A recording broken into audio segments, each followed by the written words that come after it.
Hi, I'm Laura Maiola from MoxieLife Coach. As a divorce coach and mediator, I help you save big money in divorce, as well as provide the emotional, legal, and financial support you need to make decisions you're proud of in this process. So in this week's segment of What You Don't Know About Divorce Will Cost You, I'm talking about asking for help.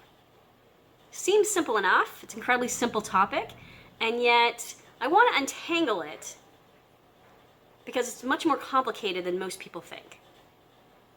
So I think this is an important topic because personally and professionally, a lot of my clients, friends, people I know are incredibly reluctant to ask for help. The concept of asking for help is deeply uncomfortable for them. And I understand this personally because it was deeply uncomfortable for me in a lot of ways. And a lot of that discomfort comes from a couple of things. Number one, we have a story in our head that says, if we ask for help, it means we are weak. It equates weakness with vulnerability. And the flip side of that coin is that if you ask for help, you aren't strong. So there's the weak part that says vulnerability is weak, and that makes it bad. And there's the flip side of that that says you should be strong. Well, what does strong mean anyways? A metaphor I like to use in my coaching is a sapling is often stronger than the mighty oak because it'll bend in a storm, and an oak will snap and break. So what is strong, number one? You need to define that for yourselves. But when it comes to asking for help, people don't want to go there because it's vulnerable and apparently it shows weakness. For me personally, I would never ask for help before I went down the coaching path. And the reason for that is I have a very high value around independence. So what often happens with our values, especially the ones that are most important to us, is our saboteur voices will tangle themselves up in that value and tell you, yes, your intention is to honor independence. But it tells you another story that says, yes, you're honoring independence, but you need to do that. You can't ask for help because not only will this compromise your value, but it means that you will become dependent, which is always one of my worst fears, is to be dependent. So I had this story that asking for help meant that I would be dependent on someone. Again, as if that's a bad thing, number one. And number two, it came with a story that said, if I allow someone to help me, then I won't have any choice about helping them. I will be forced into something in the future that I don't know about right now, but I won't have a choice.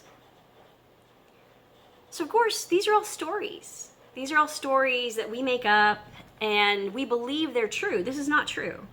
So asking for help can be vulnerable. But vulnerability is what creates connection. Ultimately, we are human beings. We're human. We are vulnerable. We can be vulnerable because vulnerability is authenticity. Authenticity is when you are actually showing your true self and sharing your true self with somebody else. That's a gift.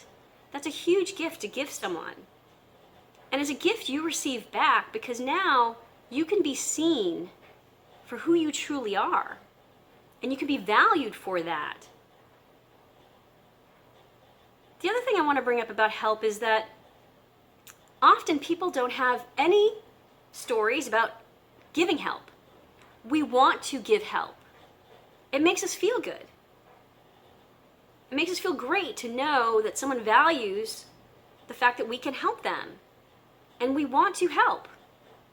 And yet receiving help, no, Absolutely not. We have big issues with receiving help. But it's the same thing. Allowing someone to help you gives you that gift of being seen and valued, but it also gives them a gift. You're giving them a gift to help you.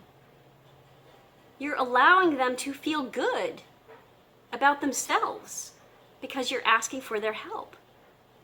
They now feel seen and valued. So asking for help is a gift.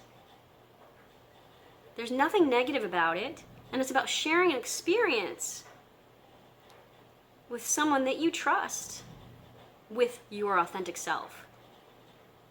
And you're allowing them to be a part of your life. Without any expectation of quid pro quo.